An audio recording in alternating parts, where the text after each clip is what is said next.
ఇంత ఘన విజయం ప్రజల నిర్మాణానికి లేదంటే వారికి అభివృద్ధికి వారి అభ్యున్నతికి తప్ప ఇది ఒక వెండెట్ట గేమ్ కానీ లేదంటే పగా ప్రతీకారాలు తీర్చుకోవడానికి గతంలో ఇలా చేశారు కాబట్టి మనం ఇలా చేయాలి అలాంటి ఆలోచన ధోరణిని దయచేసి మనందరం దాన్ని ఎంకరేజ్ చేయకండి దయచేసి దాన్ని. అలాగే చాలా చాలా క్షేత్రస్థాయిలో ప్రతి ఒక్కరూ అందుబాటులో ఉన్నాం నాతో సహా.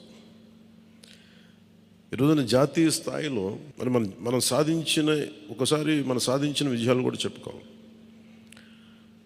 చాలామంది పొలిటికల్ పార్టీ ప్రారంభించారు, మూసేశారు భారతదేశం మొత్తం మీద. ఈవెన్ ఫ్రమ్ పంజాబ్ నుంచి ఎవరు వచ్చి మాట్లాడుతున్నారు, వాళ్ళ అకాలీదళ ఫ్యాక్షన్ ఒకటి.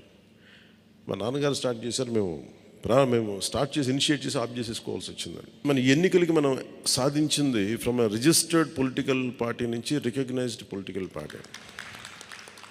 రెండు